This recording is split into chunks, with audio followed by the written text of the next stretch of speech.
고린도전서 1장 19절에서 21절 말씀 우리 같이 읽겠습니다. 기록된 바 내가 지혜 있는 자들의 지혜를 멸하고 총명한 자들의 총명을 폐하리라 하였으니 지혜 있는 자가 어디 있느냐, 선비가 어디 있느냐, 이 세대의 변론가가 어디 있느냐, 하나님께서 이 세상의 지혜를 미련하게 하신 것이 아니냐.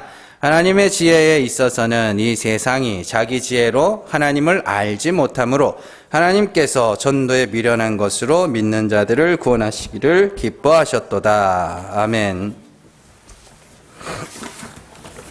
고린도전서 9번째 시간입니다. 하나님이 사용하시는 도구 선포입니다. 지난 시간에 십자가의 도는 믿는 자들에게는 하나님의 능력이지만 믿지 않는 자, 멸망받을 자들에게는 미련한 것이다. 를 배웠습니다.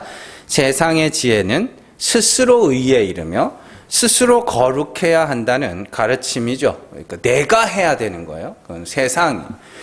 유사 이래로 신학을 포함한 모든 철학과 모든 학문은 인간의 의와 인간의 깨끗한 삶을 강조해 왔습니다.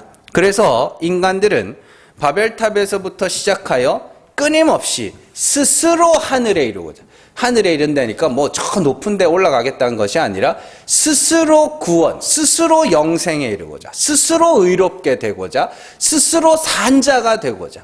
그죠? 그리스도께서 어디요?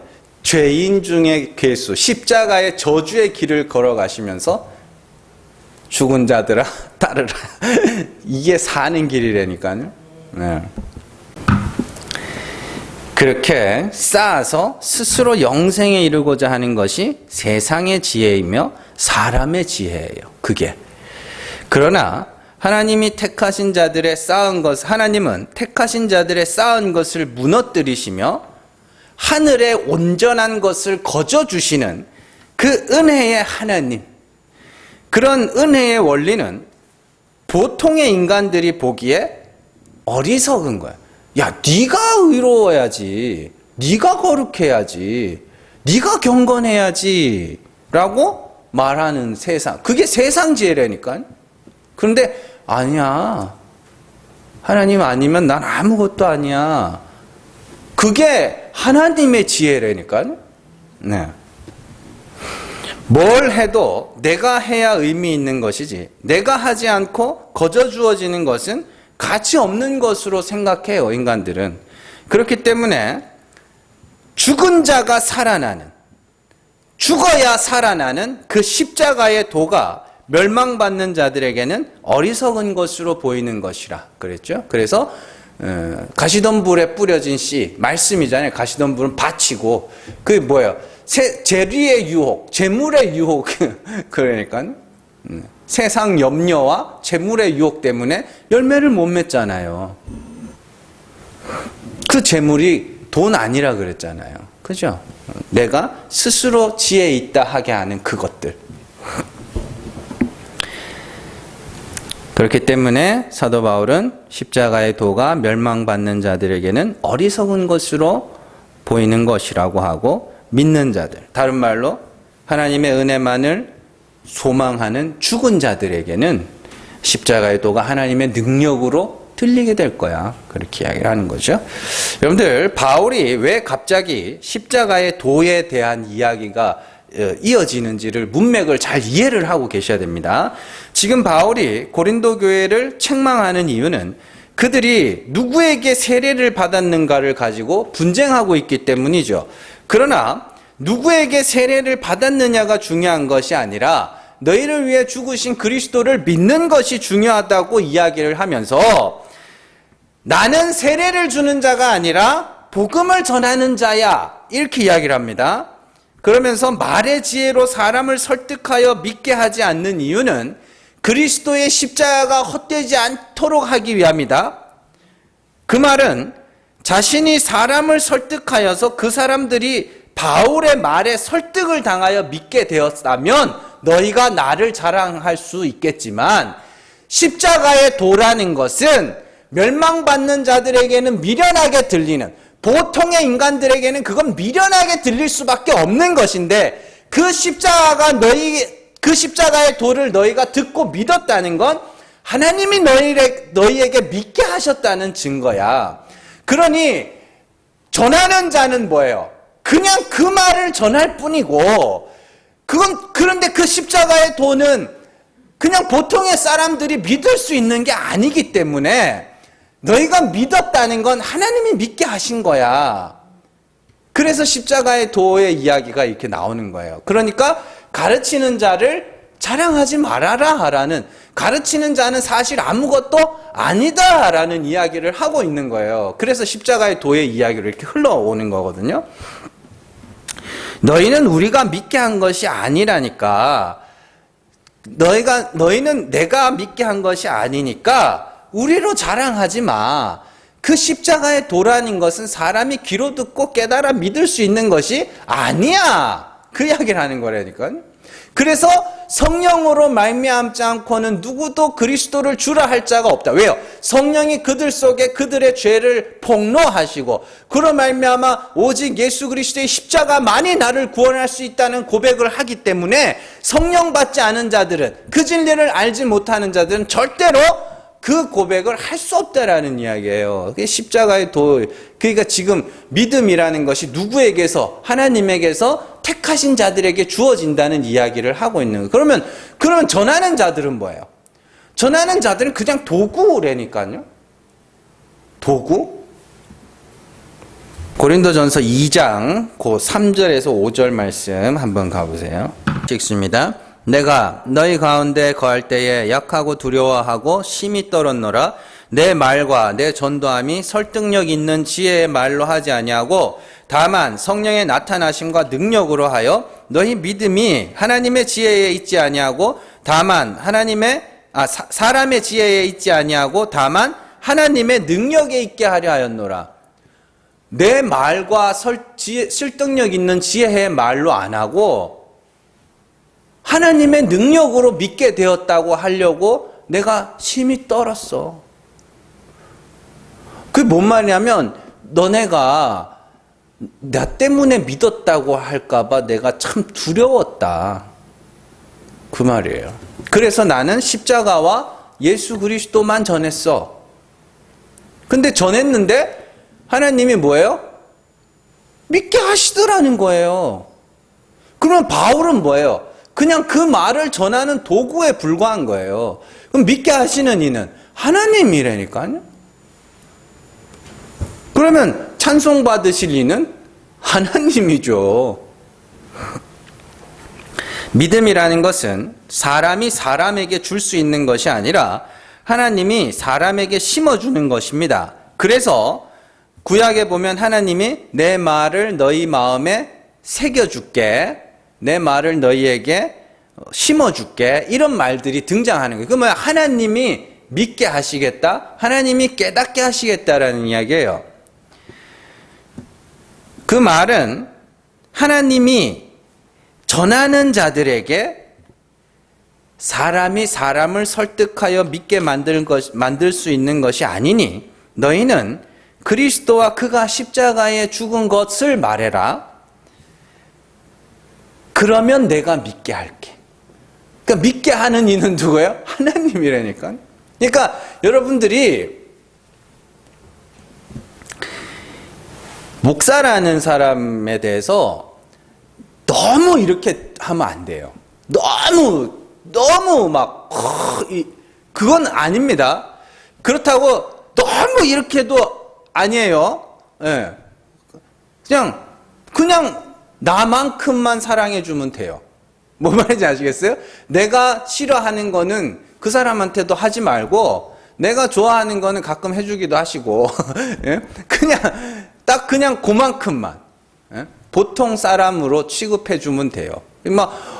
우리 목사님은 너무 귀한 목사님이야. 안 그러셔도 돼요. 그렇다고 저 젊은 것이 그러지 마세요. 싸우자는 것도 아니고. 그게 아니라 우리 목사님이 하나님이 쓰시는 도구지. 그냥 그 정도로. 그리고 하나님이 저 사람을 통해 전해지는 복음을 통하여 하나님이 나를 믿게 하셨어. 그렇게 그 정도로만 인식을 해주셔도 된다니, 해주셔야 되는 거래. 그냥 사람으로 대해주면 돼요. 그냥 사람으로. 그냥 하나님이 믿게 하신 거라니까, 하나님이. 왜냐하면 십자가의 도라는 것은 택하신 자들 외에는 미련한 것으로 들리기 때문이에요. 그런데 그 미련한 것이 하나님의 능력으로 들린다는 것은 하나님이 너희를 뭐 하셨다? 택하셨다라는 증거예요. 그게 선택교리의 핵심이라니까요. 자, 이런 흐름으로 바울이 지금 이야기를 끌어오는 겁니다. 그러면서 바울은 십자가의 도에 대해서 자세하게 설명을 해주고 있습니다. 오늘 말씀에서 바울은 지혜 있는 자들의 지혜를 멸하고 총명한 자들의 총명을 패하며 이 세상의 지혜를 미련하게 하실 것이라는 구약의 말씀을 인용하고 있습니다. 이 말씀이 인용된 이사야의 말씀으로 가보면 조금 더 이 말씀을 명확하게 이해할 수 있어요. 자, 이사야 29장으로 가보세요. 이사야 29장 11절에서 14절입니다. 같이 한 목소리로 함께 읽겠습니다. 그러므로 모든 계시가 너희에게는 봉안책의 말처럼 되었으니 그것을 글 아는 자에게 주며 이르기를 그대에게 청하노니 이를 읽으라 하면 그가 대답하기를 그것이 봉해졌으니 나는 못 읽겠노라 할 것이요 또 그 책을 글 모르는 자에게 주며 이르기를 그대에게 청하노니 이를 읽으라 하면 그가 대답하기를 나는 글을 모른다 할 것이니라. 주께서 이르시되 이 백성이 입술로는 나를 가까이하며 입술로는 나를 공경하나 그들의 마음은 내게서 멀리 떠났나니 그들이 나를 경외함은 사람의 계명으로 가르침을 받았을 뿐이라. 그러므로 내가 이 백성 중에 기이한 일, 곧 기이하고 가장 기이한 일을 다시 행하리니 그들 중에서 지혜자의 지혜가 없어지고 명철자의 총명이 가려지리라. 이게 오늘 말씀에 인용된 말씀이에요. 자, 11절 말씀을 보시면 모든 계시라는 말이 나옵니다. 계시라는 것은 뭐예요? 하나님을 알만한 것. 쉽게 말해서 하나님이 어떠한 분인지를 성경이 말하고 있다. 성경은 하나님의 자기 계시입니다. 그러면서 글 아는 자들이 나오는데 그들은 소위 성경을 해석하며 가르친다고 하는 자들이에요. 그들에게 읽으라 하면 못 읽겠다 하라. 그렇게 이야기를 해요. 그것은 명령이 아니라 그들이 하나님의 계시인 성경을 올바르게 보지 못할 것이라는 이야기예요. 성경을 제대로 읽지 못하는 자들이 성경을 어떻게 보는지가 13절에 나오는데 그들의 마음이 하나님을 떠나 있기 때문에 하나님의 계시인 성경을 사람의 계명으로 가르치게 될 거다. 이게 핵심이에요. 성경은 하나님의 계시라는 것은 보이지 않는 하나님이 그 하나님이 어떠한 분인지를 나타내신 것을 계시라 그래요. 사람이 마음속에 있는 것을 말로 표현하여 상대방에게 내가 어떠한 사람인지를 나타내잖아요. 그죠? 가만 아무 말도 안 하고 있으면 어떻게 알아요, 그걸? 그잖아요. 내가 뭘 좋아하는지, 뭘 싫어하는지, 내가 뭘 원하는지, 내가 네에게 뭘 원하는지 그걸 내가 말을 해야 알 거 아닙니까? 아니 사람이 삐졌으면 왜 삐졌는지 말을 해야 될 거 아니에요. 그럼 와가지고 내가 왜 삐졌게요? 저는 다니엘이 아닙니다. 느부갓네살 왕이 지가 꿈꿔놓고 꿈도 맞추고 해몽도 해내라 이러잖아요. 저는 다니엘이 아니에요. 여러분들이 왜 삐졌는지 말 안 하면 왜 삐졌는지 모른다니까요. 물론 뭐 짐작이야 하겠죠. 근데 뭐 그런 사람들이 실제로 있었어요. 내가 왜 이럴게요? 왜 교회 안 나왔게요? 어쩌라고. 그 안 나온 게 자랑이냐고요, 그게. 참나. 그냥 말을 해야 알아요, 사람이. 말을 안 하는데 어떻게 알아요? 어쨌든 그런 것처럼 하나님이 성경을 통하여 두루마리, 구약, 율법, 구약을 통하여 뭐요? 하나님이 어떠한 분인지를 우리에게 나타내신 것을 계시라 그러는 거예요. 그런데 잘 보시면 하나님을 떠난 마음을 가진 자들이 그 마음이 하나님을 떠난 자들이 성경을 통하여 하나님이 어떠한 분인지를 보는 것이 아니라 하나님이 이런 분이구나를 가르쳐 주는 게 아니라 사람의 계명으로 가르치더라. 그래서 하나님은 그러한 인간의 지혜와 총명을 폐하실 것이다. 이렇게 이야기를 하는 거예요. 자, 예를 들어서 우리가 자주 살펴본 기드온의 전쟁에서 자, 마음이 하나님을 떠난 상태에서 그 성경을 보면 기드온과 300용사에게 집중하게 돼요. 그렇죠? 그래서 그들의 삶에서 어떤 교훈을 얻으려고 합니다. 그래서 첫 번째 32,000명이 모였을 때 하나님이 두려워하는 자들은 다 집에 보내라 그러죠. 그렇죠? 그래서 우리는 두려워하지 맙시다. 이렇게 그러고 또 물가에서 먹는 그 300명 이야기가 우리가 거기에 또 의미를 부여하잖아요.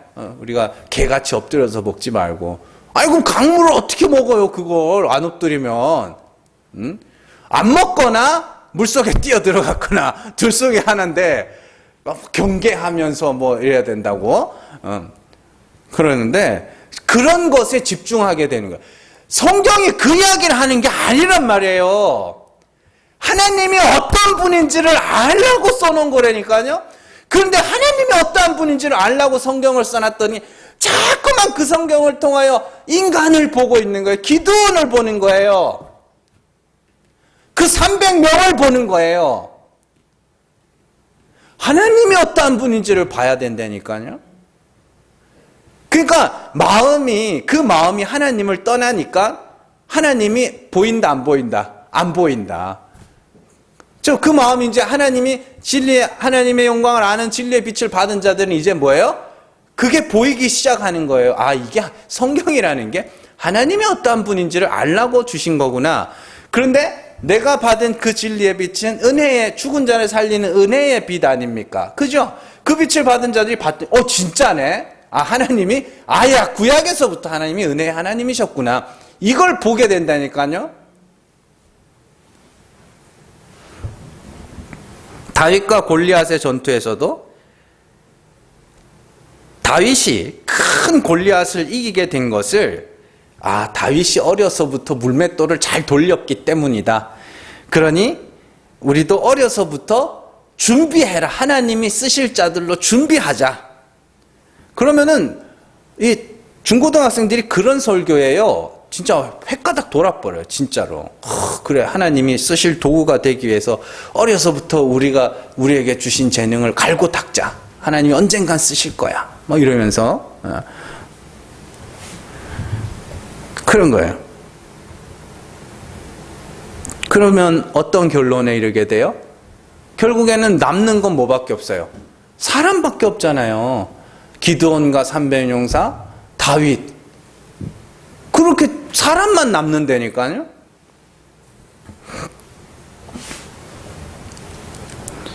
그러면 하나님의 계시로서 성경을 보게 되면 어떤 결론에 이르게 되는가? 기드온과 300용사의 이야기를 보면서 하나님이 32,000명이나 모인 사람들을 300명으로 낮추신 이유는 그들이 자기 힘으로 이겼다는 말을 못하도록 하고 하나님의 은혜가 그들을 이기게 하셨음을 찬송하도록 하기 위한 거구나라는 결론에 이르게 돼요. 완전히 다른 결론이에요. 마찬가지입니다. 다윗과 골리앗의 이야기 역시 하나님이 어린 아이인 다윗을 통하여 이스라엘의 어른들, 장성한 자, 군대도 못 가는 어린애예요. 그 어린애가 그 어린 아이를 통하여 장성한 이스라엘 백성들도 40일 동안 벌벌 떨던 그 골리앗을 이기게 하신 것은 하나님이 이기게 하셨구나라는 것을 나타내시기 위함이구나. 그러니까 이게 완전히 다른 결론에 이르게 되는 거예요. 하나님이 바로의 마음을 강팍하게 하셔서 그 바로를 어떻게 해요? 10번째 재앙이 닥치도록 바로의 마음을 강팍하게 하신 이유는 내가 건져냈다, 내가 너희를 건져냈다라는 것을 이스라엘 백성들에게 나타내시기 위함이며, 또한 외국 사람들도 우리가 하나님이 저 백성을 건져내셨구나라고 고백하기 위함이구나. 모든 영광과 찬송은 하나님께로 올라가야 되는 거구나라고 결론에 이르게 되는 거예요. 그런데 그 마음이 하나님을 떠난 자들은 하나님이 안 보이는 거예요. 거기서 어떻게든 보이는 것, 보이는 사람, 이런 것에 집중하게 됩니다. 그게 로마서에서 배우겠지만 그게 서로 몸을 욕되게 하는 겁니다. 그게 욕되게 하는 거예요. 바울, 다윗같이 살아야지. 누구처럼 본받아야지. 이건 본받지 말아야지. 그런 게 뭐냐면 서로 욕되게 하는 거예요. 그렇게 사람의 계명으로 말씀을 가르치는 것을 하나님을 떠난 자들, 그 마음이 하나님을 떠난 자들이다, 이렇게 이야기하는 겁니다. 예수님도 이 말씀을 인용하셔서 말씀하신 적이 있어요. 마태복음 15장으로 한번 가보세요. 마태복음 15장 7절에서 11절입니다. 같이 읽습니다. 외식하는 자들아, 이사야가 너희에 관하여 잘 예언하였도다. 일러스되 이 백성이 입술로는 나를 공경하되 마음은 내게서 멀도다. 사람의 계명으로 교훈을 삼아 가르치니 나를 헛되이 경배하는도다 하였느니라 하시고, 무리를 불러 이르시되 듣고 깨달으라. 입으로 들어가는 것이 사람을 더럽게 하는 것이 아니라 입에서 나오는 그것이 사람을 더럽게 하는 것이니라. 아멘. 자, 이 말씀의 배경은 제자들이 씻지 않은 손으로 음식을 먹자 바리새인들이 예수님에게 당신의 제자들이 씻지 않는 손으로 음식을 먹는다고 고발하면서 이 말씀이 시작되는 거예요. 당시에 장로들은 씻지 않는 손으로 먹으면 그 사람은 부정한 자라고 여겼어요. 그 장로들의 전통을 따라서 그들은 음식을 먹을 때 부정한 자가 되지 않기 위해서 손을 씻었고, 손을 씻지 않는 자들을 부정한 자들이라 이렇게 여겼습니다. 근데 그 손 씻는 게 율법이 어디 나오냐면 제사 때 제사장들이 그 씻는 거란 말이에요. 그거 왜 씻는 거예요? 인간 제사장들은 인간이기 때문에 부정한 자들이란 말이에요. 그래서 그 사람들은 뭐예요? 하나님 앞에 나가기 위해서는 반드시 씻어야 된다. 제사장, 아무리 자기네들이 신령해 보이는 그 제사장이라 할지라도 인간이기 때문에 그들은 씻음을 받아야 하는 존재라는 것을 알라고 그렇게 나오는 거란 말입니다. 그러니까 그 장로들의 전통을 사람의 계명으로, 그 율법의 계명을 사람의 계명으로 삼아서 가르친 거. 우리도 이렇게 씻어야 부정한 자가 아닌 거야. 그리고 손을 씻는 계명으로 바꾼 거예요, 그 율법을. 그런데 예수님이 뭐라 그러냐면 사람을 더럽게 하는 것은 입으로 들어가는 것이 아니라 입에서 나오는 것이라, 이렇게 이야기를 합니다. 이걸 보고 또 왜 말이 사람을 더럽게 하는 걸 왜 그러는지 모르겠어요. 그러면서 한마디 더 하시잖아요. 입으로 나오는 것은 마음에서 나오는 거라고 그러잖아요. 그러면 뭐가 더럽다는 거예요, 지금? 사람의 마음이 더럽다는 이야기입니다. 말이 더럽다는 이야기가 아니라. 아무리 착한 말을 해도 그 마음이 썩었기 때문에 그 더러운 거란 말이에요. 그러면은 결국에는 뭐예요? 너희는 씻음을, 그 마음을 씻어야 하는 자들이야. 제사장들이 하나님 앞에 나아갈 때에 씻음을 받아 하나님 앞에 제사를 드리고 하나님 앞에 지성소까지 들어갈 수 있는 것처럼 너희도 뭐요? 마음을 씻어야 돼. 그런 이야기를 하는 거예요. 그 밑에 18절에서 20절 말씀 한번 보세요. 같이 읽습니다. 입에서 나오는 것들은 마음에서 나오노니 이것들이야말로 사람을 더럽게 하느니라. 마음에서 나오는 것은 악한 생각과 살인과 간음과 음란과 도둑질과 거짓 증언과 비방이니 이런 것들이 사람을 더럽게 하는 것이요 씻지 않은 손으로 먹는 것은 사람을 더럽게 하지 못하느니라. 아멘. 여기 돼 있죠. 그러니까 입에서 나오는 것이 사람을 더럽게 한다고 하면서 입에서 나오는 것은 마음에서 나오는 것. 그러면 결국 더러운 것은 사람의 마음이라는 것이고 진짜 씻어야 할 것은 손이 아니라 사람의 마음이라는 뜻이죠.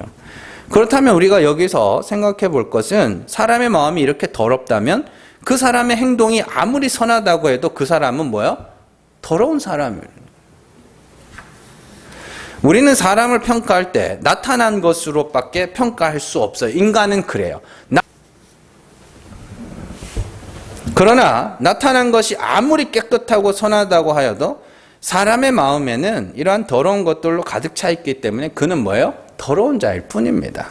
그래서 사람의 계명으로 교훈을 삼아서 아무리 손을 씻고 아무리 선한 행실과 아무리 착한 삶을 산다 할지라도 그 사람은 더러운 자예요. 그러면 이제 어떻게 해야 돼요? 씻어야죠. 뭘로 씻어요? 그리스도의 피로 씻는 거예요. 그러면 누가 씻어주는 거예요? 하나님이 씻어주는 거죠. 디도서 2장 14절로 한번 가보세요. 같이 읽습니다. 그가 우리를 대신하여 자신을 주심은 모든 불법에서 우리를 속량하시고 우리를 깨끗하게 하사 선한 일을 열심히 하는 자기 백성이 되게 하려 하심이라. 아멘. 자, 베드로전서 3장으로 한번 가보세요. 베드로전서 3장 15절. 같이 읽습니다. 너희 마음에 그리스도를 주로 삼아 거룩하게 하고 너희 속에 있는 소망에 관한 이유를 묻는 자에게는 대답할 것을 항상 준비하되 온유와 두려움으로 하고. 이렇게 있습니다. 바울은 그리스도께서 우리를 대신하여 자신을 주심으로 우리를 깨끗하게 하셨다라고 하고, 베드로는 그리스도를 주로 삼으면 거룩하게 되는 거. 마음에 그리스도를 주로 삼으면 그게 거룩이야, 깨끗함이야, 이렇게 이야기하는 거예요. 그리스도를 주로 삼는다는 것은 뭐예요? 내 마음이 이렇게 더러우니 예수 그리스도의 피로 말미암아 나를 씻어 주옵소서. 그게 마음에 그리스도를 주로 삼는 거예요. 그게 깨끗이에요. 그래서 예수님이 뭐라 그래요? 제자들의, 요한복음에서 제자들의 발을 씻어 주시면서 내가 너희를 씻어 주지 않으면 너희와 내가 아무 상관이 없다. 그 말은 뭐예요? 너희는 내게 씻음을 받아야 하는 자들이야. 그러면은 그들이 뭐 해야 돼? 그 마음에 더러운 것들이 먼저 드러나야 될 거 아닙니까? 그런 이야기거든요. 자, 그러면 다시 이사야의 말씀으로 돌아와서 하나님은 사람의 지혜와 총명을 폐하실 것이라고 말씀하셨어요. 그리고 예수님과 바리새인의 대화를 통해서 우리가 본 바와 같이 바리새인들은 성경을 오해하여 사람의 계명으로 삼아 가르치고 있었고, 예수님은 율법의 계명의 진의를 말씀하심으로 바리새인들의 지혜를 폐하고 계신 모양이죠. 지금 마찬가지잖아요.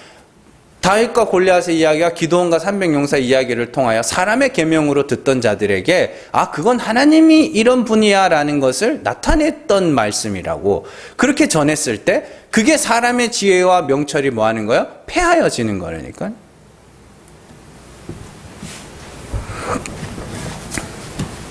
그러니까 십자가의 도가 멸망당하는 자들에게는 미련한 것으로 들린다. 그러면 그 멸망당하는 자들이 교회랑 상관없는 자들이겠어요? 아니라니까요. 교회 안에 있어요.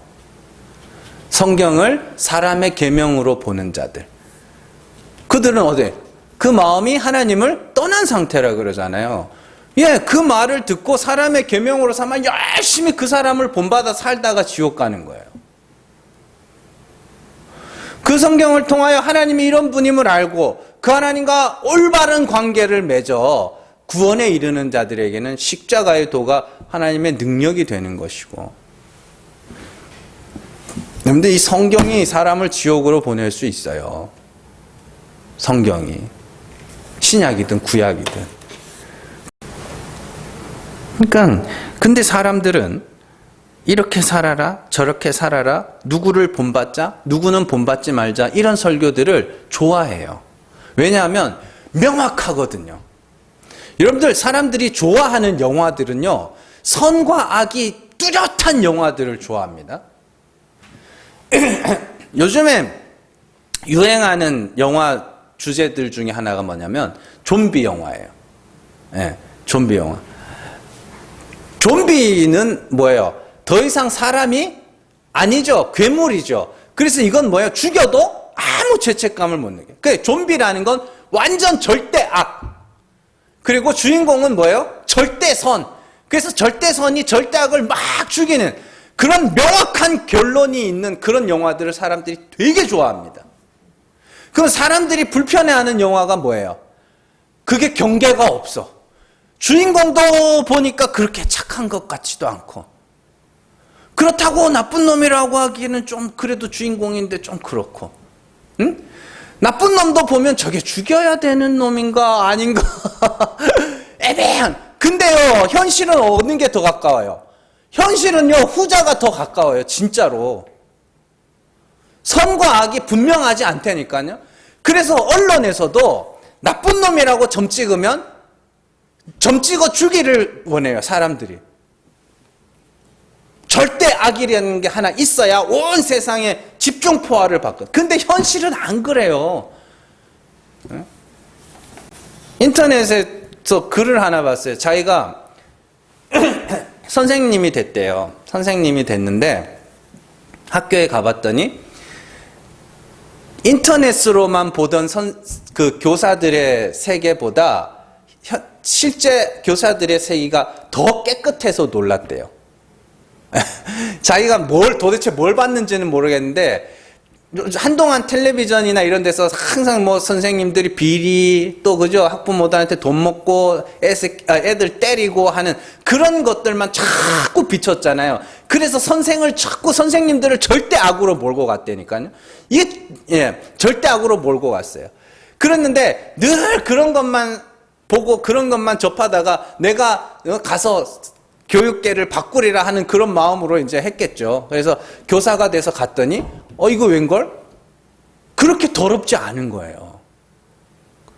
생각보다 깨끗해서 놀랐다는 거예요. 그러니까 그러면 사람들이 왜 그러느냐? 사람들은 그렇게 악과 선과 악이 분명한 걸 좋아한다니까요. 그래서 설교도 이게 선한 겁니다, 이건 악한 겁니다 라고 분명하게 선을 그어줘야 인간들이 좋아해요. 명확하거든요. 그런데 하나님은 이런 분입니다. 하나님은 이런 분이니 우리는 그 하나님 앞에서 올바른 관계를 맺어야 됩니다. 죽어야 됩니다. 없음의 자리로 내려가야 됩니다. 애매하고 이게 뭔 말인가. 차라리 어떻게 하라 그러면 해보기라도 하겠는데 그게 아니니까 사람들이 듣기가 싫은 거예요. 근데 그걸 듣게 된 것이 하나님의 은혜다. 지금 바울이 그 이야기를 하는 거예요. 십자가의 도라는 것이 죽어야 사는 건데 너네가 그 말을 어떻게 듣게 되었어? 하나님의 능력이 임한 거야. 그렇게 이야기하는 거예요. 자, 오늘 말씀으로 다시 돌아오셔서 잘 보시면 사람이 자기 지혜로 하나님을 알 수 없다. 그죠? 그러니까 그 위에 내가 지혜 있는 자들의 지혜를 멸하고 총명한 자들의 총명을 폐하리라. 이게 이사야 29장의 말씀을 하면서 왜 하나님의 지혜에 있어서는 세상이 자기 지혜로 하나님을 알 수 없다라는 말로 나오는지 아시겠죠? 그러니까 사람들이 성경을 보면서 그 성경으로 사람의 계명으로만 가르쳤는데 성경은 원래 애초에 그 목적으로 준 게 아니잖아요. 그죠? 그러니까 바울이 그 이야기를 하는 거예요, 지금. 그래, 너네가 아무리 지혜 있다 해도 그 성경으로는 사람의 지혜로밖에 못 봐. 근데 하나님이 그 성경을 보는 눈을 열어주셨어. 근데 재밌는 거는 한번 보세요. 21절에 하나님의 지혜에 있어서는 이 세상이 자기 지혜로 하나님을 알지 못하므로 하나님께서 전도라는 미련한 방법으로, 이렇게 읽어야 돼요. 전도에 미련한 것이 아니라 전도라는 미련한 방법으로 믿는 자들을 구원하시기를 기뻐하셨도다. 이렇게 이야기를 해요. 그러면 전도라는 것은 선포라는 단어인데 이 전도라는 것과 반대되는 개념이 뭐냐면 설득이에요. 설득. 설득이 모종을 심는 개념이라면, 모종 아시죠? 예. 요즘 농사 다 모종 심더만요. 씨 안 심고. 그 모종을 심는 개념이라면 선포는 씨를 흩뿌리는 개념으로 봐야 돼요. 듣든지 말든지 그냥 모든 사람을 대상으로 선포하는 거예요. 그래서 바울이 설득과 전도를 반대되는 개념으로 설명하고 있거든요. 설득이라는 것은 앉혀놓고 내가 이 사람을 믿게 만들어 보겠다라는 시도를 말하는 것이고, 선포라는 것은 듣든지 안 듣든지 믿든지 안 믿든지 그 말을 그냥 던져버리는 거예요. 그런데 하나님은 선포라는 미련한 방법을 통해서 믿는 자들을 구원하시는, 왜냐? 하나님이 믿게 하셨습니다. 그래서 말하는 자도 자기가 믿게 했다고 자랑하지 못하게 하고, 믿는 자도 자기가 저 사람이 나를 믿게 했다고 말하지 못하게 하고, 온전히 찬송이 하나님께로만 올라가도록 하기 위해서 전도라는 미련한 방법으로 구원하시기를 기뻐하셨다, 이렇게 이야기하는 거예요. 바울이 이 말을 하는 이유는 너희를 믿게 하신 분은 하나님이시니 너희를 가르치고 너희에게 세례 준 자는 아무것도 아니야. 그러니 그 사람들 갖고 자랑하고 그 사람들 갖고 분쟁하지 마. 그 이야기 하는 거예요, 지금. 설교자들이 흔히 하는 착각이 자신이 설교를 잘해서 사람들이 믿었다는 말을 하기 쉬운데, 사람들의 믿음은 전적으로 하나님의 손에 달린 거예요. 아무리 노력하고 아무리 설득해도 진리는 택하신 자가 아니면 듣지를 못하며, 또한 택하심의 때가 되지 못해도 듣지를 못해요. 그래서 설교자든 전도자든 열매를 기대하면서 씨를 뿌리면 지쳐버리기 마련입니다. 예를 들어서 내가 전도지를 몇천 장 뿌리면 우리가 8,000장씩 한 번에 주문하거든요. 8,000장을 뿌리면 한 10사람은 오겠지? 요런 거 기대. 그게 없어야 됩니다. 그거 하면은 할 때마다 지쳐요. 하면 할수록. 내가 설교를 이렇게 열심히 준비하고 이렇게 해가지고 하면 사람들이 몇 명이 믿겠지? 아유, 그러면 못해요. 그러면 못해. 금방 지쳐버려. 열매를 기대하면서 하면 안 돼요. 그게 울며 씨를 뿌리는 거거든요. 열매를 기대하지 않는 거야. 하나님이 열매를 맺으시기 전까지는 아무도 자기가 열매를 맺을 수도 없다는 걸 잘 알아요. 그래서 설교자는 뭘 하느냐? 우리가 뒤에 가면 또 배우겠지만 바울이 온전한 자들에게는 하나님의 지혜를 가르쳤다고 이야기를 하거든요. 그러니까 온전한 자들, 이미 믿고 그 빛을 받아서 그리스도를 영접하고 하나님이 어떠한 분인지를 알고 자신이 죽은 죄인임을 자백하며 하나님의 살리심을 소망하는 자들, 그 온전한 자들에게는 성경을 통하여 하나님이 이런 분이며 그리스도가 성경에 어떻게 계시되어 있는지를 나타내주는, 제가 그거 하고 있는 거거든요.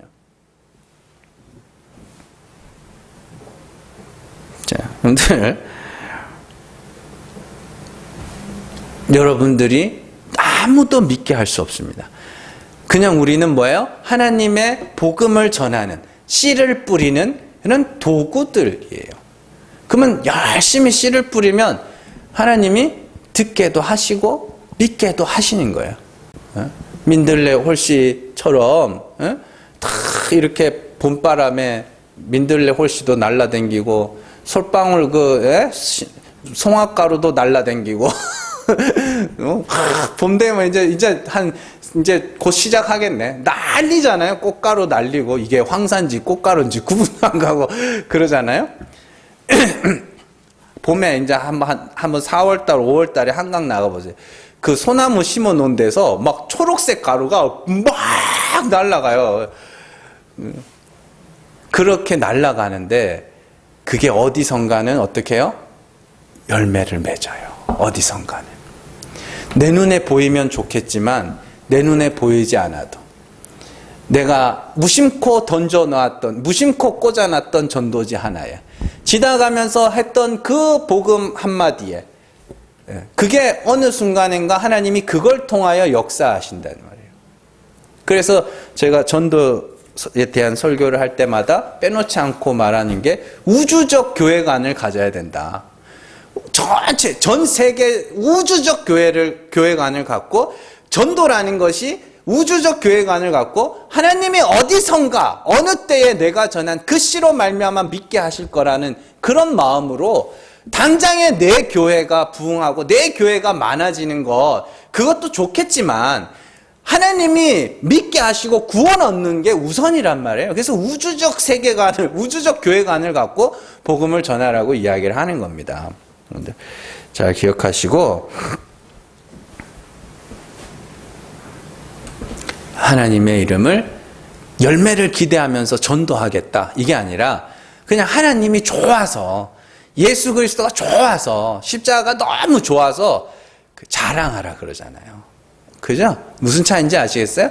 내가 이렇게 이발 깎 깨물고 내가 이렇게 하면 이게 교회가 부흥하겠지 많은 사람들 오겠지 그런 거 하지 마시고 예수가 너무 좋아서 내가 좋아하는 예수를 다른 사람들도 알았으면 좋겠다는 그 마음으로 기억하시고 정말 하나님이 너무 좋고 십자가가 너무 귀해서 그 십자가 복음을 말하고 다니는 자랑하고 다니는 그 전도에 미련한 것으로 하나님이 믿게 하신다니까요. 택하신 자들은.